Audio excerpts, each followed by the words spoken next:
Hello, everybody. Welcome to Coffee Time with Byron. I am your host, Byron. This is episode number 69. Alongside me is former major leaguer with the Expos, Marlins, and Tigers.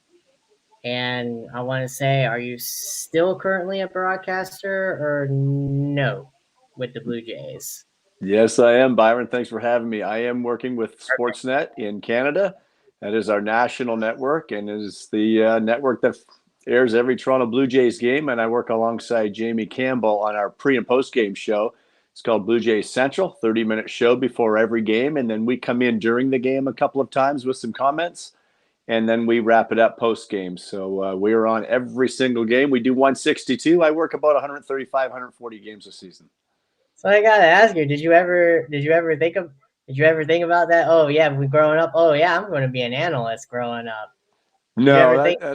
that was nowhere in my mind. As a little kid playing baseball, growing up, your dreams of being professional someday, and that one dream came true, of course, and got to the big leagues on four different occasions with a few different teams. But even throughout my years, a lot of years in the minor leagues, I was a catcher, and you hear so often that catchers would make good managers, catchers would make good analysts because they seem to understand the game maybe a little bit of a different way because we're so close to the game and involved in every pitch and everything that goes on defensively and tactically. Yeah, So I was one of those guys, I think, in the minor leagues that I was almost that go-to guy on a minor league team after the game when the local newspaper or radio needed an interview or some comments. They knew they could come to me because I would talk. I was a talker. I would give them how I felt about the game, my comments, and it was a bit of an ongoing joke with my teammates throughout the course of many years. And I'm sure a lot of them, if they were to look back now, they would probably say you're making a living doing it now, which is just perfect for you. So it's a good spot. now before the COVID situation, I'm sure at least you got to see these guys on a daily basis. What is it?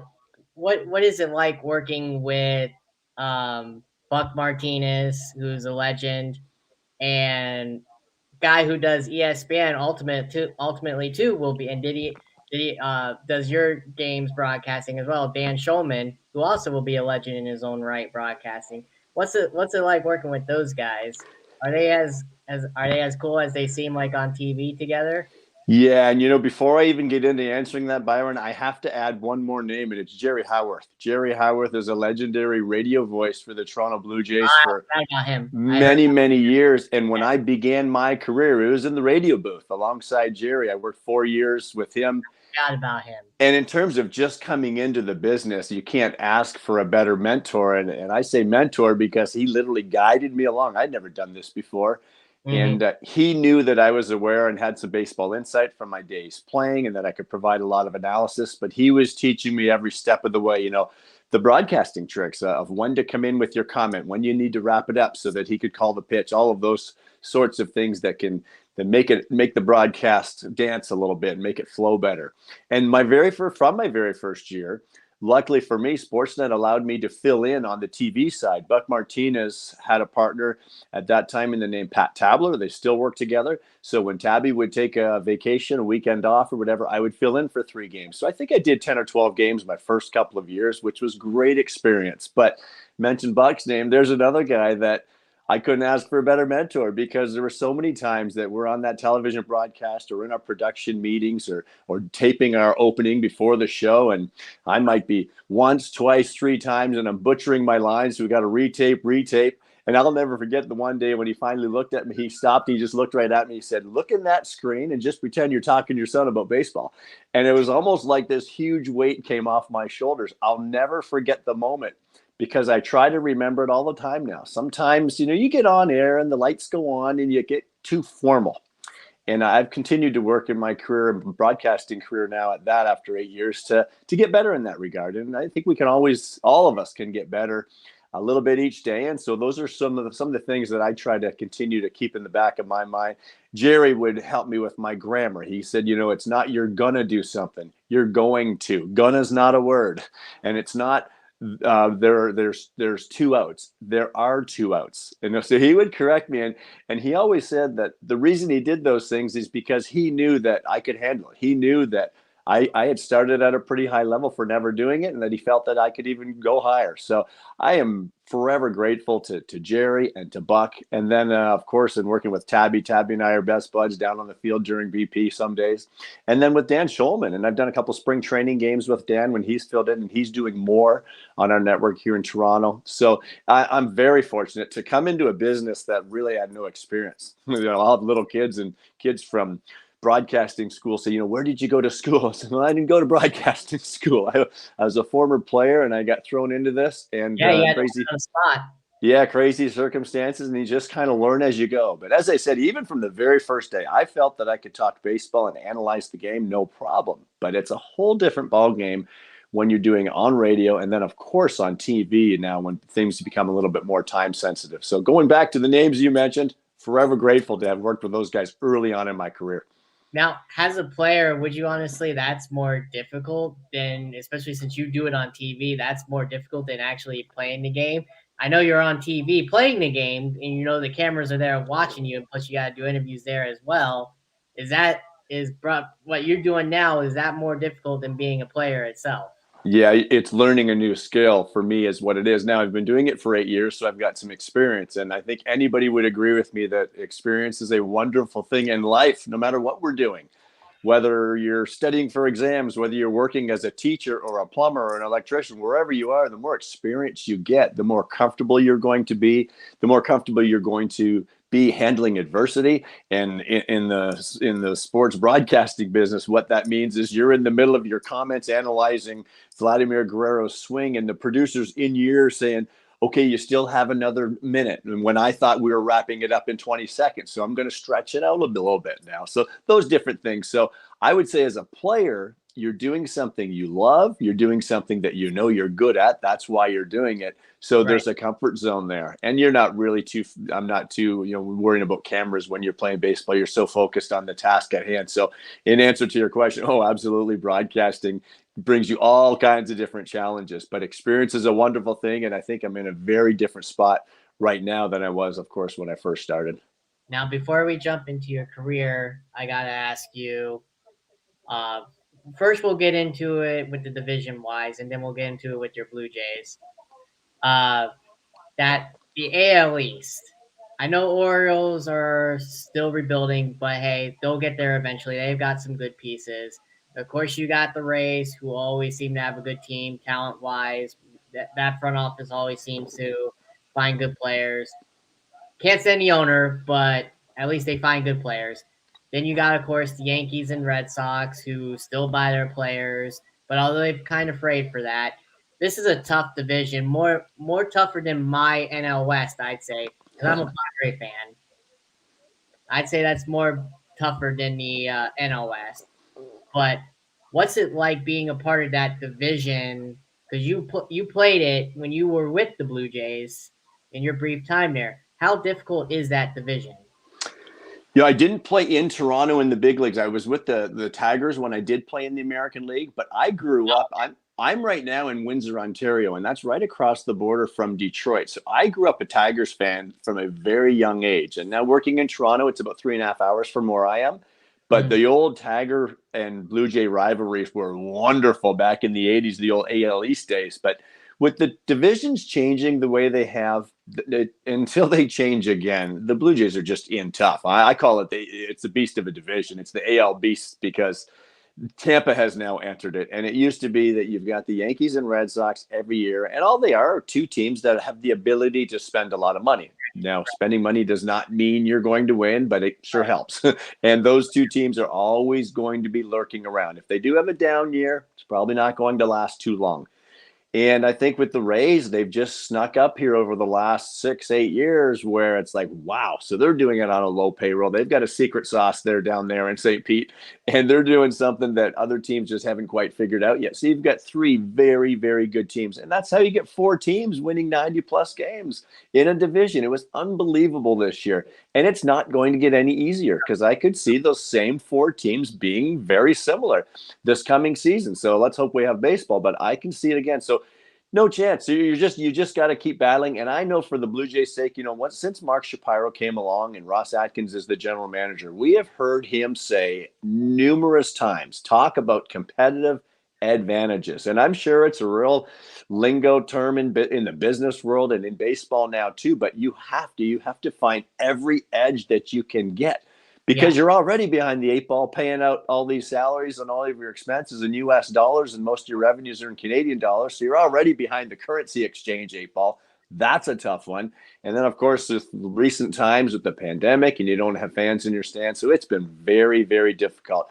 We all just hope we get back to some sort of normalcy very, very soon. But even when they do, guess what? The AL East is still going to be the AL East. And when you play those teams that many times, it's just hard. We talk about the Atlanta Braves and the way they won the World Series this past season. And we Yeah. we talked about it on our broadcast during the postseason. We cover the playoffs as well. It was a Right. 500 team in August. It was a Right. 500 team. Yeah. Yeah. They were. Now, and I'll Ex- be making this comment as we move forward this year. I wouldn't recommend that for the Blue Jays to have August roll around and be a 500 team because look what Atlanta did last year. Well, guess what? Atlanta wasn't playing the Yankees and and the the Nationals, Rays. they It were below doesn't work 500. that way. So you just can't Yeah. get that bit far behind in the AL East with the tough competition you have. Yeah. Yeah. Because look at what the Nationals did too in that same division as the Braves. Look what they did 2 years ago. Yeah. Had a less than 500 record, I think, before the All Star break. And look what they want. They ended up winning the World Series that year. You can beat up on a softer schedule when you're playing Yeah. those types of teams, but the AL East, like I said, when you play each team like 19 times, so Yeah. and usually down the stretch they match up the division, so you're going to see the Rays and the Yankees and the Red Sox in September a lot. So if you're flirting around 500, you're in big trouble, especially with those other three. I call them heavyweights now because they all are. So now the Blue Jays, they're the one team in baseball that I know has the most players that now have sons who have had former major leaguers play in the majors. You got Biggio, you got Bochette, you got Guerrero up now. I believe you guys have Conine's kid in the organization still. And I think do you have a Clemens in the organization still, or did he leave? I don't think he's there anymore. That's a good question. I've been getting away from it in the off season here. Now, with that leads me to my question with them. Do you see them ultimately winning and competing for an AL East title, even though, like we just said, how difficult it is with the Rays, and you see them winning that division? I certainly think they can do it. And they're right now probably on their, I would call it the winning curve because I think teams have that. They don't necessarily want that. I know we've heard the Blue Jays talk about it. They want to be competitive every single year. And they've done a lot of moving around and changing around and restructuring this organization over the last 5+ years. And they are in a really good spot right now. They stuck into the playoffs last year in the pandemic season, the shortened season. This past season, they had a heartbreaker on the very final day of the season. And again, how can you knock a team winning 90 games? So Yep. they are more than knocking on the door. They are right there. That is for sure. They're in an excellent spot. And I think if we were to think back a few years ago when the Blue Jays were going through all of this, we were talking probably about 2022 and 2023 being the legitimate years where the Blue Jays should be not just contending for a postseason berth, but going deep into a postseason. I don't even really talk about winning the World Series because I think it's a lot of chance in October. A bunch of Right. teams go to the playoffs and the hot team, you have a hot month and you win. But you get to the postseason is one thing, but now do some damage and play deep into October.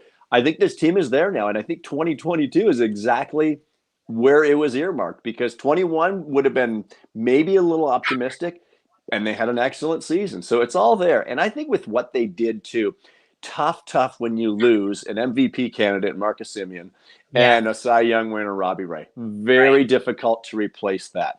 But Right. the fact that they were able to extend Jose Barrios, I thought he was a fantastic deadline acquisition this year. Oh And yes. now For he's you in the guys. fold for a long time. And I've always said, I don't worry about the P word, prospects, because that's what they are. They're prospects. With Barrios, it's the known versus the unknown. And with Barrios, it's the known. This guy's got a track record. I think he's going to be a very, very good pitcher. Good number two. On a bad day, maybe he's a three. Probably not a number one ace, but a very good pitcher. They added Gosman from San Francisco. We'll see about that. I mean, he had a good couple years here over the latter part of his career, figuring something out, changing his pitch repertoire a little bit. We'll see how that translates in the AL East rather than in the National League. So those things are good. I don't think the Blue Jays are done yet. I do think they're still going to land a bat. I think it'll be hopefully a left-handed bat. I think third base is the place I'm looking. It was a real hole for them. You mentioned some of those kids' names earlier, and I think when I talk about the kids and the family names you referred to me, it's down to two. It's Vladdy and Bo, and for quite frankly, it's their team. Vladimir Guerrero Jr. and Bo Bichette are the faces of this franchise, and hopefully they will be for a long time. That's where they are early in their career, because now what I really like about where they are and where the Blue Jays are, these young players now have gained some experience, and we saw some invaluable experience last year. And the invaluable experience, not just the ups and downs, but playing 162. And you could see these guys, they were tiring down the stretch. It's the first time they had really done it. And I remember talking to Bo, it was right the last weekend of the season, I think, and he was jogging out onto the field, and I just kind of token, hey, how you doing today, Bo? And he stopped in his tracks, and he came over, and he's like, honestly, I'm gassed. And he was just being honest. And I said, you've played long seasons in the minor leagues. You've gone to the postseason. He said, yeah, but Joe, in the postseason, those things are like, you don't even want to be in the postseason. I remember those days. You'd rather be gone home. So these guys got this invaluable experience that playing deep into a season can benefit them now. So now if it's 2022 and September's roll around, they've been there and done it. And I think that's going to help a lot. Do you think the problem, though, has been pitching, that you guys still need that? You still need that pitching? Do you still need that to get it? Because you got hitting down pat, like you said, with Guerrero. I always think you need pitching. Bichette, Biggio. Yeah, I always think you need pitching. The lineup is very good. They do have to fill a big void in Simeon, and I'm sure they'll address that. But they've got, don't forget George Springer didn't play a whole lot last year. And no, he was hurt, yeah. If he can stay healthy, if he can play 135, 40 games, that would be, wow. That would be very, very big for their offense. Bullpen more than starter, though. Yeah, it was a funny season in that regard. And when you look back at the Blue Jays season, the bullpen actually did pretty well early on. They were carrying the day a little bit, but then, they were just called upon too much. And when you're calling upon guys early like that, and the other thing is, they went into last season with a lot of question marks. They went out and signed guys like Kirby Yates and Tyler Chatwood, some of these guys, David Phelps, guys that were coming off either injury or kind of subpar performance or 50-50 type performance, kind of question marks. And wouldn't you know it, like Chatwood started out great, but then he absolutely lost it and was no good. David Phelps was good, but got hurt. But even still, would he have been great all year? Hard to say. Yeah. So, and Kirby Yates never threw a pitch for the Blue Jays. So it's just, those are the things that hurt. And that's where I think this year too now, when you look at what Jordan Romano did, what Tim Meza did in those high leverage innings late in ball games. So that experience, again, now they're going to be kind of, I don't know if you call them veterans just yet, but they've got a lot of experience now pitching in high leverage. And that's wonderful. And the others you can fill out, but you've got some pretty good arms down there that you can count on. And I think what the Blue Jays finally did was they acquired a couple, I call them major league relief pitchers in Adam Simber and Trevor Richards. They helped immensely. Are they superstars? Absolutely not. But they really patched a lot of leaky holes. Was it in time? Maybe not, but it's hard to go out and trade for a reliever in May because no teams are really out of it yet, right? It's really difficult to do much early when they really needed help. So they kind of had to live with it. They finally got two guys that really provided some stable relief, and that was great. Hopefully they can be the same. We know how fickle bullpens are. You just don't know. You just don't know how these guys are going to be. Relievers are like that. And that's why I'm more adamant about the rotation. And that's why I think by acquiring Gosman and having Barrios, that's hopefully a good 1-2 punch. Alek Manoah, if he can build on what he did as a youngster last year, that would be great. So that's 3. Hyunjin Ryu, age catching up to him. That could be getting deep in a career there. So I'm not sure what you're going to get there. But then, you hope maybe Nate Pearson could find something where he can make some starts and make some quality starts. I still want to explore him as a starting pitcher before we just pass him down and turn him into a major league reliever. But time will tell. We'll see. And you've got to keep an eye. He hasn't pitched a ton in his career because of injuries. So I still think they would go get another arm for the rotation. I'm hoping that happens, and maybe even another relief arm or two, because once you get somebody hurt or on the IL and you've got to go down to the farm, now you're getting into that that Anthony Kay, is he coming up? Thomas Hatch, those kinds of guys to make starts, and sometimes they're okay. And nobody's deep five in the rotation in 6 and 7 and 8. It's hard, but the better and deeper you can get, you can survive those deep runs, especially in those dog days of summer. Now it comes down to, I think, also manager too. Do you think your manager has what it takes to lead a team into the World Series? You think, because he's still newly himself as a manager, do you think he has what it takes to get them to the World Series? I feel about managers, and this was Charlie's first big league managing job with some great experience down in Tampa. And what better place to get experience than with the Rays? So he Right, certainly right. brings a lot of knowledge and insight from down there. I think, excuse me, what I've always felt about managers, and I would never say managers don't matter, but I really believe this is a game among 30 general managers, because Charlie is going to be as good as the roster that Ross Atkins provides him with, quite frankly. And it's the old term, anybody can drive a Cadillac. You give me a bunch of hitters like they had this year that can hit. Now, do you have to pick your spots to give guys days off? Do you have to communicate well with them?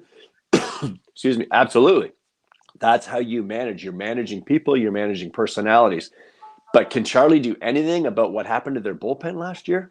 No, No. with all those injuries. And you got, not only did they have guys coming up from the minor leagues that probably shouldn't have been in the major leagues in a bullpen, they shouldn't have been pitching high leverage in the bullpen. And that's the situation he ended up finding himself in. So to me, when you look at the manager and that season last year, and of course, hey, the most subjective decision I think any coach or manager in any professional sport can make are bullpen changes.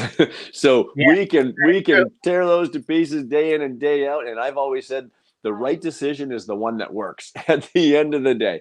So it's hard. I think with Charlie, he's probably gaining experience as he goes as well. But man, you give him Romano and Meza as good as they were last year. Give him Simber and Richards. If they can be solid middle guys, they added Yimi Garcia. How about that lineup? What if they were to acquire a Jose Ramirez from Cleveland to play third base? I mean, hey, those things would make me look like a pretty good manager too.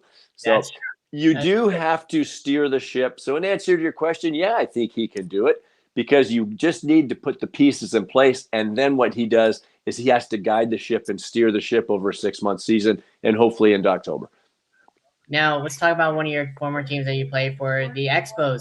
Now, they obviously went to Washington because the fans weren't there. There wasn't revenue, so they moved, hiked their tail all the way to Washington. Now, there's a lot of talk that the Rays want to do split city. I think it's bogus and BS. But Montreal obviously wants the team again. I don't know why. You see that happening again with them getting a team that you used to play for. I don't like the two-city idea at all. Much like you just mentioned there, when I first heard of it, I thought it was almost just gimmicky. I thought maybe it was a political move down in Florida to say, hey, put the heat on the governments, build us a stadium where we're moving, all this kind of stuff. I can't imagine. I know it's probably got to go through the Players Association. I can't see them. I mean, you know what the Blue Jays went through this year? They had spring training in Dunedin, Florida. They started their home games, their season in Dunedin, Florida. Yep. They then went to Buffalo for their home games. And then from Buffalo, after a couple months, they ended up in Toronto. I mean, just put yourself in the shoes of some of those players that, especially the ones that do have families, young kids with them, maybe wives and kids, and all of that moving. And I mean, I just can't imagine as a player with all that you have on your plate in the first place, running through a major league schedule over 6 months and 162 games, to add that where you're going to play the first half of your season in this city, then we're going to move here to play the second half. That, I don't know, it just seems kind of crazy. Do I think baseball's ever going to return to Montreal? I certainly think it could. And the reason I think it could is because we were seeing year after year a couple of cities in Tampa and Oakland that seem to have trouble keeping their team. That's not even talking yet about expansion. So Yeah. if anybody's going to get a team now, we know that the almighty dollar speaks volumes. And I don't know, I've heard $1 billion. Is that what it costs now to acquire a franchise? And you're talking about building a downtown stadium. I mean, there's lots going on there. I don't know the financial situation of the Montreal project. Would I love to see it? Absolutely. I'm a former Expo. I'd love to see baseball back in Montreal. It's just very difficult, like we've seen in other sports where cities have lost teams and then they come back and ask again. So you better have your ducks in a row and everything lined up if you're going to be in that game. Now, you obviously played catcher, which I think is one of the toughest positions in baseball besides pitcher. Uh, how tough actually is it for people that don't know? How tough is it to play your position? Well, I could go a lot of places with that one, Byron. It's physically demanding, I will say that. But the higher you get up, the levels that you go from the minor leagues, and once you get to the major leagues, it becomes mentally grinding too, because you're essentially the backup pitching coach. You're the team psychologist because you've got 13 different pitchers on your staff that you have to know their makeup, who they are, what makes them tick, not to mention their best pitch, their second best pitch, their third best pitch, because my golden rule is never get beat with your third best pitch at a critical time in the ball game.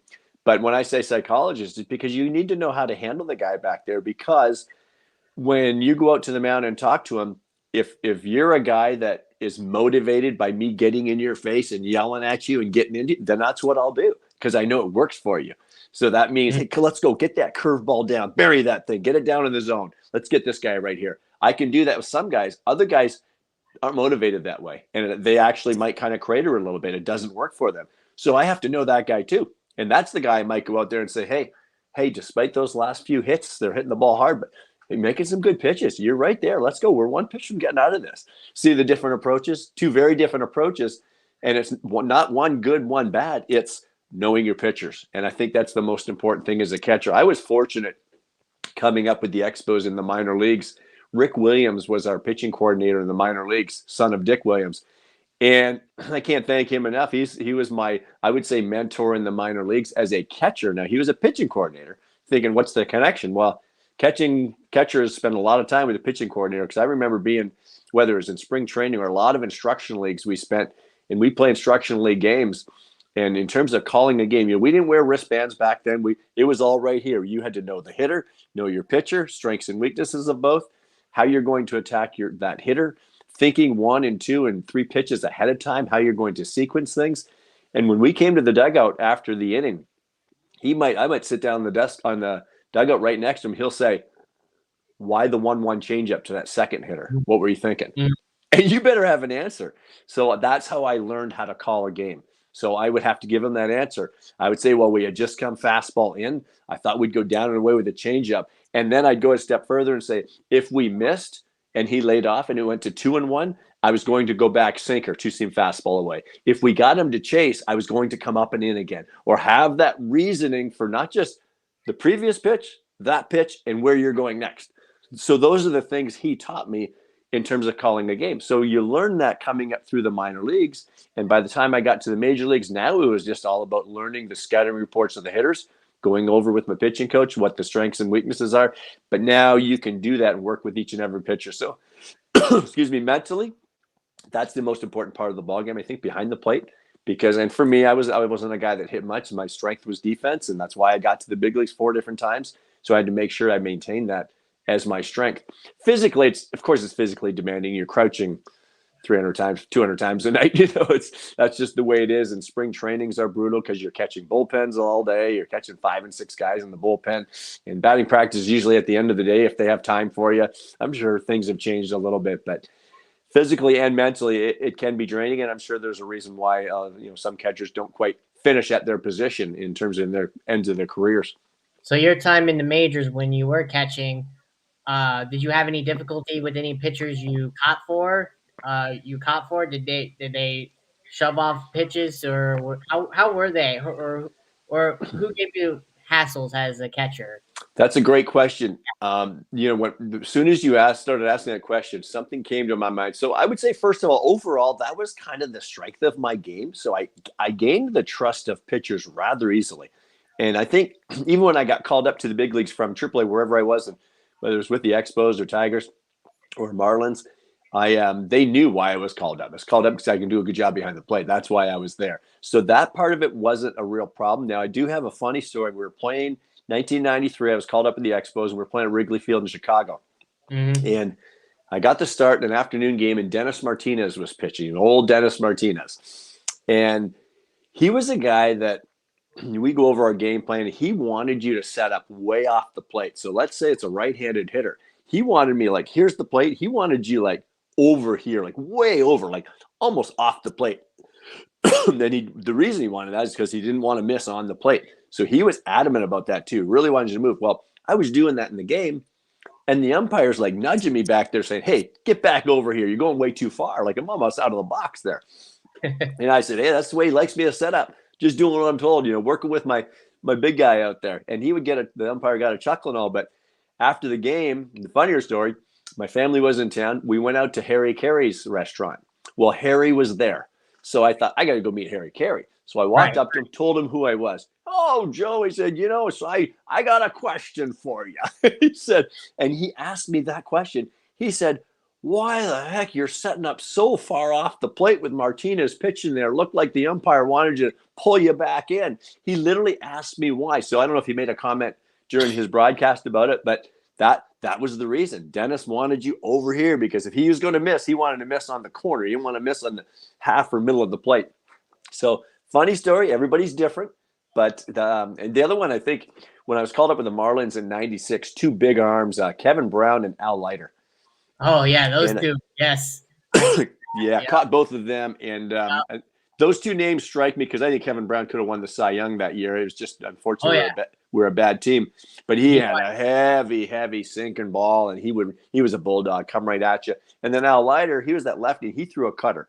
He threw a lefty cutter in on righties, and he just threw it whenever he wanted. He would throw it 3-0 and jam right-handed hitters. It was unbelievable how he did it, but that's how late and how much it moved. And it was embarrassing to hitters almost because 3-0, 3-1, he would jam them, even though when they knew it was coming and trying to get the bat head out. So those were two pretty good guys. Those two could have both been Cy Young that year. Yeah. Stuff. Yes. No, they were good. Kevin Brown for sure. I think I have to look back. Was it Smoltz maybe that won it that year? Or? Yes, Smoltz, I believe, won it that year. And then I forget who won it the following year because they both also pitched well too. Their World Series year of '97. Right. So that was when the Marlins first won the World Series, and everybody knew about the Marlins. Yes. Other than that, I mean, nobody knew. Nobody knew who they were because nobody projected them to win anything that year. Just like they didn't project you guys when you were with them to win in '96. Yeah, and they didn't really do nothing. But do it, yeah. Yeah, so I feel I think they should have won. They should have won. But again, when it comes to voting like that, it's biased. It's whoever's winning. Yeah. It's not right. Do I think the voting's fair? No. It should be fair. Right? Don't you agree? Well, he had a fantastic individual year. What's the Cy Young? It's the best pitcher. So if you look at it like that, yeah. Now we had that argument this year in Toronto with the whole MVP race when Vladimir Guerrero Jr. was going at it. Right. In the Ohtani debate. And at the time, say with a month left in the season, my beef was that most valuable player is, to me, that middle word is everything. To me, valuable means valuable to your team winning and getting to the postseason. Yeah. And that's not Ohtani's fault, just like it wasn't Mike Trout's fault in the past. Yeah. But I do think that's what valuable means. If not, change the award to outstanding player or best player or whatever. Yeah. But most valuable player to me, you've got to help get your team to the postseason because that's what value is. You're winning. Yeah. True. You're right on that. So, like you said, it's a good argument. You make your debut in '93 for the Expos. Now, you were an undrafted. You signed as a undrafted free agent. Now, tell us about that. Like, did you know you weren't going to be drafted at all? Who scouted you, and how did you know you were going to get signed by the Expos? I didn't. So I was actually just signed as an amateur free agent because I'm Canadian. So this is back in 1988. This is before Canadians had to go into the draft. I think that started a few years later. I was playing high school football, and out on my football field, no idea this was going to happen either. My football coach catched me after practice one day. This is as my senior year in high school. And he said, what would you think of going over to school in the U.S. to play football? And I'm thinking, I said, like, what are you talking about? Like, I didn't know what he was talking about. My plans were probably go to the University of Windsor, which is at home here in my hometown, and play football there. And because I was a quarterback. And he said, well, there's a team over in Central Michigan, Central Michigan University, Chippewas. They're about 2.5 hours away, and they're willing to offer you a football scholarship. And I'm thinking, what are you talking about? Apparently somebody saw some film and whatever happened that they were really interested, saw me play. So push comes to shove, they come over. Long story short, they offered me a full ride football scholarship. So I went to Central Michigan University as a quarterback to play football out of high school. So that's the irony. I went there 1 year as redshirted as a freshman quarterback. In the spring, I played in them. We called it the Maroon and Gold game. I quarterbacked one team because the quarterback the previous year was graduating. He was a senior. Mm-hmm. So it was going to be between me and another guy that was a year older than me. I was a redshirt freshman. He was going to be a redshirt sophomore, I think. So we were duking it out to probably for the starting spot. Well, I'm come home in the summertime playing baseball with my team in Windsor here where I live for the summer. And I get a call one day from a local Expos scout, Montreal Expos. They were having a camp locally and said, you have a couple-day camp, bring a couple buddies. We'd like you to come out. And I'm thinking, yeah, sure, something to do during the day. Well, apparently I had a good couple days, and he offered me a professional baseball contract. And now Nice. I'm thinking, well, what does this mean? Like I'm going back. This was end of July. I'm going back to school in 2 weeks for 2-a-day football practices, and classes are starting up. Like, how's this work? And the guys on the phone say, oh, no, we want to take you out with your parents and maybe explain how this works. Well, of course, they explained how it worked. It means you would be leaving school and embarking on a professional baseball career. It worked well for you. Nice problem to have. You're right. But I look back now and I'm like, wow, how do you make that decision? I mean, I'm redshirted as a quarterback, turns into a 5-year scholarship, and I have my entire education taken care of. And who knows where football goes, and maybe get a chance to play baseball at college as well. But long story short, once again, was talk to a few people, talk to my parents, and I decided to sign the professional baseball contract. Probably more than anything because I felt like it was just one of those once-in-a-lifetime opportunities. Like, I didn't know if I'd get this opportunity again. And I've always loved baseball. And I just thought with the football and the school, it's like school's something that will always be there. If I want to go back and finish my degree one day, that'll be there. And thankfully I did after a 13-year baseball career. So I made the decision, but of course now I got to call the school and tell them. So I called, I talked to my positions coach, and I told him what had happened. Went to this camp and I've offered it. And again, I didn't call to ask them their opinion. I called them to tell them I made my decision. So I'm on the phone with my positions coach. Well, it was 15, 20 minutes of him telling me what a mistake I was making and how, the chances of getting your college education are slim and none, and chance of making it professionally in baseball, the chances are slim and none, and all. And I was like, wow, I'm on the other end of the phone going, oh my God, he's like 19 years old. And he puts me on, transfers me to the head coach. Same thing for another 15, 20 minutes. I'm like, oh my God, I'm just sweating bullets right now. And my phone's like this. And I'm like, I was upstairs in like my parents' bedroom on their phone. I felt like, what am I going to do? Somebody rescue me. He puts me on the phone with the athletic director of the university. So now, same story. And again, I respected what they were all saying, especially looking back now, and I can understand totally. I mean, I was bailing on him. It was horrible. Yeah. And I think the part that bothered me most for me was I felt so guilty because I really felt that I was being selfish and letting people down. And what a horrible feeling, because I didn't think that was me. That's not my makeup. That's not who I am. But really, that's what I was doing. 2 weeks before I was going back to be a potential quarterback, I was leaving the program. Yeah. And I felt that was the worst part of it. And I still to this day, when I think back, it's like, wow, I've had a lot of people ask me, would you do it again? Do you regret what you did? And I always say, like, I don't regret what I did at all, because I was selfish, but I did what I thought was best for me and my future. But if I had to do it again, and I'd probably stay in school and hope to, continue playing football and hope to have a chance to play baseball too, because I took quite a gamble. And it is very hard. Yes, I got to the major leagues 4 different times, but it's not like I had a 10-year baseball career at the major leagues. Right. But here we are today. If I stay in school, who knows? This would have never happened. I wouldn't be a Major League Baseball broadcaster. It's so funny how life works, and funny how going backwards and maybe revisiting some of that, how my life, I mean, my life totally it went down a different road, and it changed my life. Now, like you said, you debuted in '93. That was your first game. Take us through that day and experience. Was your family there? Did you get a hit? Take us through that day and experience, and who told you when you first got that you were going to get called up? Who called? Another funny story. So I'm in AAA Ottawa with the Montreal Expos. Ottawa is just outside, about 2 hours from Montreal. That's where the AAA club was. And we were playing at home that night. And I wasn't even playing at the time full time. I was kind of back up, not doing much. That night I was catching in the bullpen.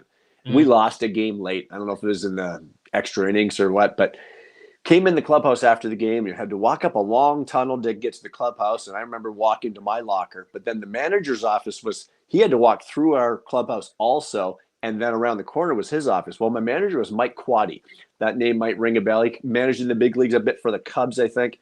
Coached in the big leagues. Yeah, Mike Quaddy. And I had him throughout the minor leagues. So several of us on the team knew him very well, had him a lot in the minor leagues. Well, we joked that Quaddy Q had a bit of a reputation of, we called it a mood ring, where he'd be higher than a kite and all happy 1 minute. Next minute, he is just like ready to tear somebody apart. So you always had to kind of tread lightly around Q. So I'm sitting at my locker after this tough loss that I didn't even play in. What possibly could I have done wrong, right? He comes up through the clubhouse, and as he's going through the clubhouse on his way to his office, he looks right at me and he goes like this, come here. And I'm thinking, I was deer in headlights, I think. I was like, oh shit, what did I do now? Like, I didn't even play tonight, right? So I kind of get up and tail between my legs. I walk over around the corner into his office, and right behind me was Gil Heredia.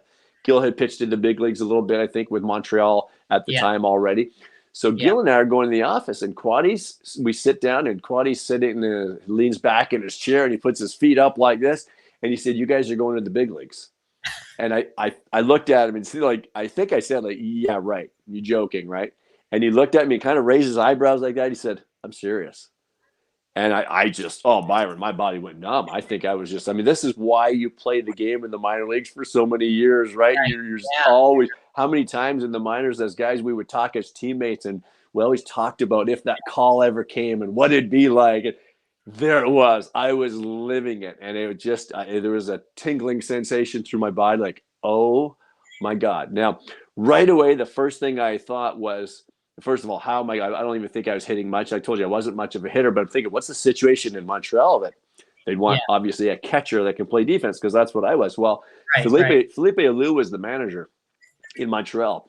This is 1993. 1990, in the Florida State League in West Palm Beach, Florida, Felipe was my manager, and I caught a lot that year. There you go. And Felipe loved me behind the plate as a defensive catcher, and as I talked about before, kind of run the game, being that extra manager out there. So right away, my wheels are spinning, saying, "Oh, Felipe might want a third catcher up there. Like there's something." And I just thought, wow. So he said, "You're going to Pittsburgh tomorrow." So my wife was there. I think my brother and his wife were there in the family room. So I went to share it with them, and we were just in tears. And we were on like a 6 a.m. flight out of Ottawa, my wife and I, to Pittsburgh. And we were at Three Rivers Stadium. It was unbelievable. We had our one daughter was with us. She was 2. She was 1, and opened up at Three Rivers Stadium. And a lot of the guys had said with Felipe, when you get called up, be ready, because he doesn't usually waste too much time. He tries to get you in there.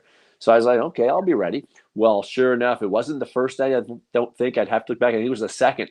But not only did I get thrown in the game, I get thrown into a tie game in the 9th, I think it was.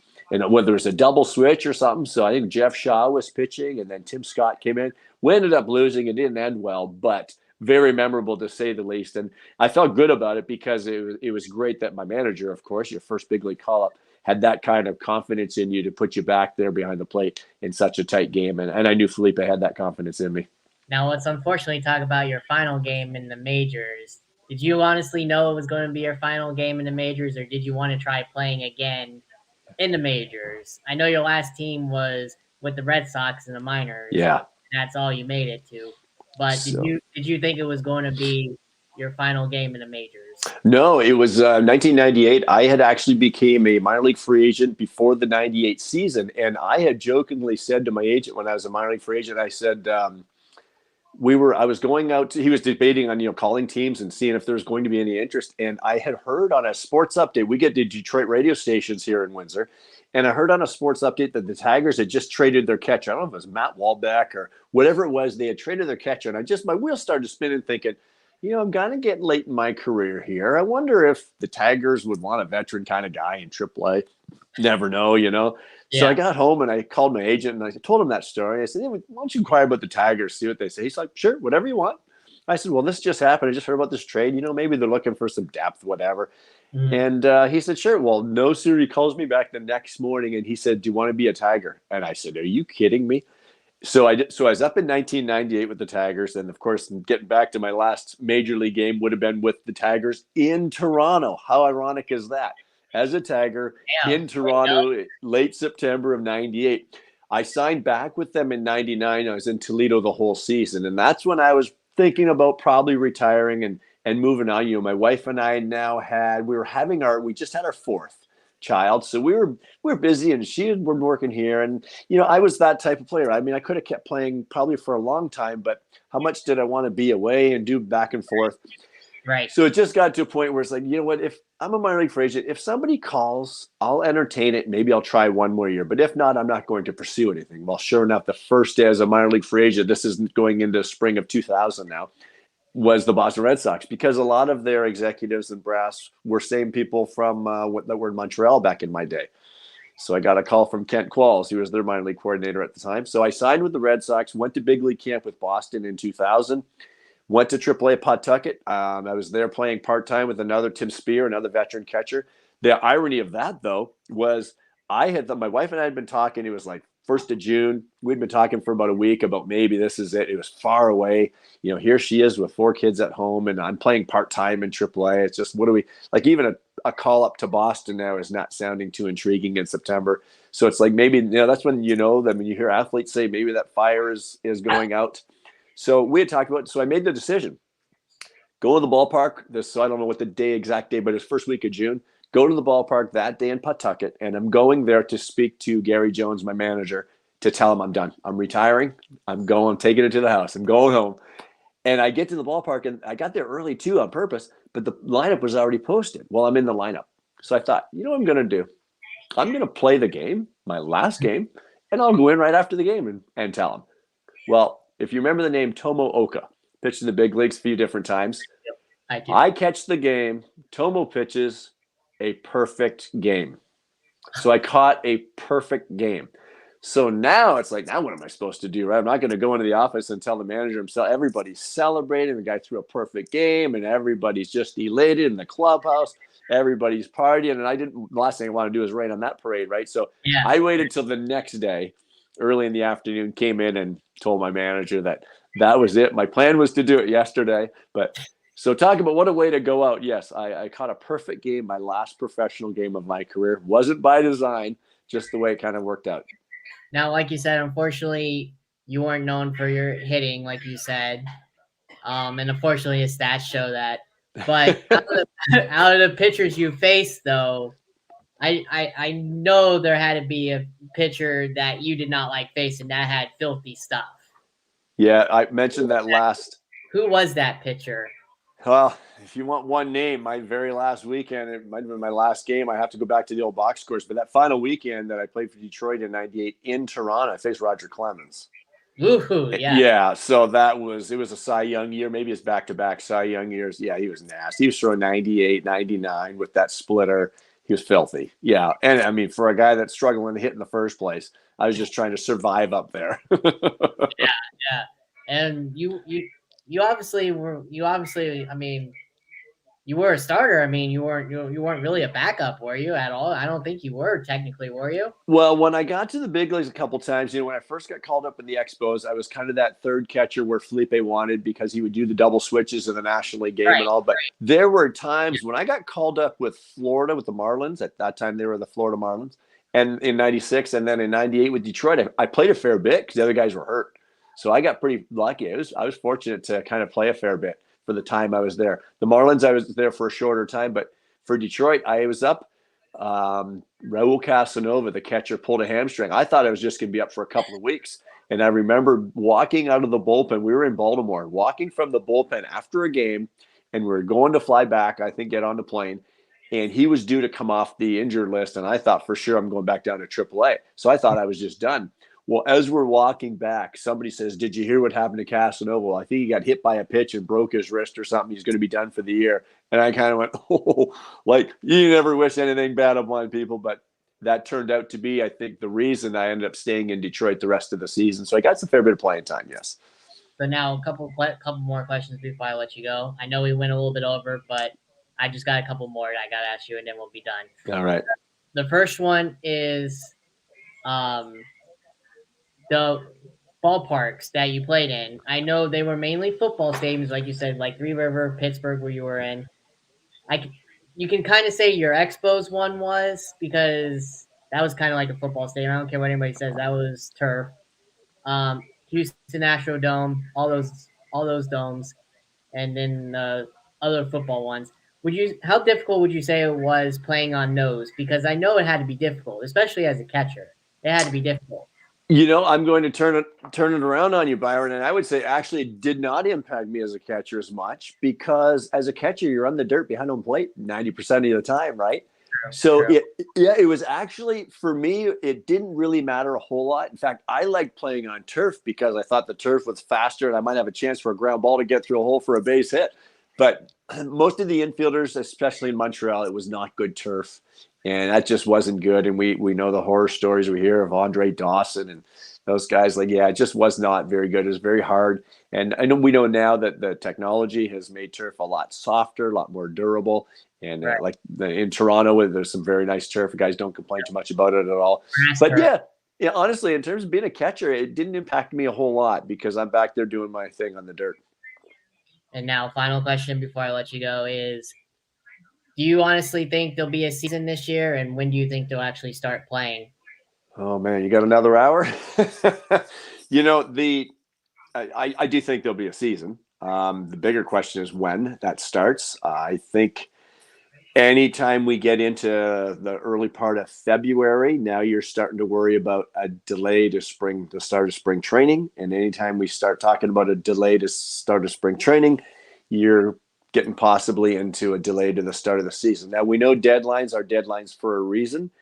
And we also know that once the season starts, that's when everybody makes their money. That's when the owners make their money. That's when the players make their money. So that to me is the true deadline. But as we know, I mean, spring training for years is probably a little bit long, but you don't want to get into that. It's like last year with the pandemic season, right? And everybody's out. And then it turns into almost like CBA talks. And they finally imposed the 60-game schedule, and guys are scrambling again. And we know that pitchers may not have trained properly. And the last thing you want to do is get into all that. And now with the lockout, guys can't be working out. You're in Dunedin. Guys can't be working out at the facility. And that's criminal to me. I mean, that's just too bad. That's so unfortunate. The Blue Jays have built a facility like that to train year-round in, and their players can't be there right now. So, you hope they're all getting their work in, and I'm sure they are. But it's just not going to be the same quality work. So you start worrying about pitchers and their workloads and how do they build up for the start of the season. So in answer, I do believe that deadline is a deadline for a reason. And I cannot imagine that these two sides are not going to figure this out before they cost themselves some games. Unfortunately, in saying that, it's not a great relationship, as we know, over a number of years. But I sure hope they can get their acts together enough to even if spring training is delayed a bit, to start that season on time. Now, you were obviously in the minors during the first strike. What was going through your head when that happened as a player? Because I know you hated it too as a player. It was horrible because when the strike hit in '94, I was in AAA hoping to get called up at the Expos and be part of maybe a World Series team because they're the best team in baseball. '95 spring training rolled around and the strike was still prevalent. And we as minor leaguers had to report to camp. And I remember being at minor league camp, and they tried to will us into going over and be replacement players. and they were baiting you with money. It's $5,000 to go over, five more grand if you made the team. And it wasn't Major League Baseball. It was ridiculous. But at the same time, I'm a minor leaguer, and I just played in the major league, so I wasn't on the roster anymore. But I certainly get what it means to be part of that union, and the benefits that you reap from being part of that union. So I wasn't going to cross. I didn't want to do that, and I certainly hoped to play in the big leagues again. I didn't want to be blackballed. But I thought it was awful what the teams asked of you to try to be replacement players. But I also remember being very frustrated because we were in the minor league hotel, and that's when the players would come over. And I mean, big league players from the big league clubs like John Franco and Bobby Bonilla and Tom Glavine. They would come. They were the reps that would come and talk to us. Yeah. And I mean, I was so frustrated because here we are watching these guys up there talk, making their millions of dollars, telling us what to do and what not to do. Now, I knew why they were telling us that because I had that taste of the major leagues. But at the same time, it was really frustrating because I didn't really want to. I didn't want to be a replacement player and be part of that because I knew it wasn't Major League Baseball. Those were not major leaguers, right? Yeah. So if that was going to go, it was going to be with a bunch of guys. Maybe some minor leaguers would cross, but it'd be just a bunch of people that aren't necessarily even professional baseball players. And my turning point for me was in camp one day, and once again, Felipe Alou's name comes to mind because talk about a mentor, and he guided me through this too. Because I remember speaking to him at the minor league complex the one day, and I said, Felipe, what do you think? Like, they want us to do this, and I don't want to do it. I don't want to be any part of it. And he said, let me tell you something. This stuff's not going to last forever. And when it's over, you want to go play in the major leagues. And he said, just like anything, nothing's lasting forever. It's going to pass. Basically, wait it out and do what you think is right. And I said, Skip, thanks so much. I just needed to hear that. I needed that confirmation to say you're thinking along the right lines. You're doing the right thing. Stick to your guns. And that's what I did. Waited till the mess was over, went to AAA, and ended up getting called back up in September. And 95 was my next call up. And now, bonus, final. You talked about a little bit of who you want as the Blue Jays to get since you're you're an analyst with them. You want, you said a third base. You said you want to get them a third baseman. What about pitching? Who do you want to see them get pitching wise to help stable the bullpen / starting rotation? Well, I would think it's going to be more of those mid-range type starting pitchers. I don't think you're looking at any top arm anymore. I think with Barrios and Gosman and Manoah as your top three, that's pretty darn good three. I think as good as anyone in the division. So I feel really good about that. And then at the back end with Ryu and Pearson or whoever, Stripling might make some starts. However they fill that out. Again, a fifth starter is not the end-all and be-all, right? You don't have to be a tremendous fifth. But there are some names out there, you hear like names like Sonny Gray and those kind of guys that still have a year or two of control left, maybe not crazy money, but good veteran guys that maybe could still give you some quality innings. There are some names like that. And then, as I said, with relievers, it's tricky. I think the Blue Jays, and I say that because relievers, again, they can be fickle. They can be really good one year, not so good year the next. Yeah. But I think when you're looking at how they're going to do it, the Blue Jays have been operating the last number of years at getting guys that still have years of control. And that's critical. That's why they got Simber and Richards. These guys are going to be around a little bit. That's key. But for the first time when they acquired Barrios, they finally gave up some prospects. And they hadn't done that yet. They were really holding on to these prospects. And I kept waiting and waiting. Yeah.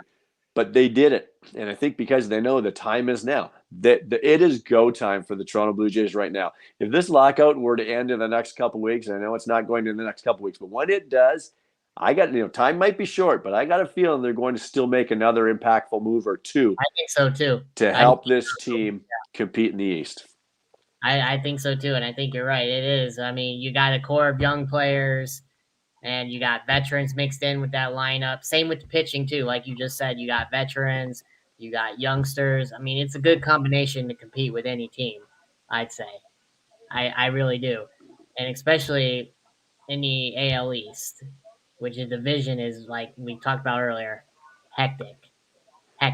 And like I said, the Orioles, you still got to worry about the Orioles sometime. They're going to be coming up soon.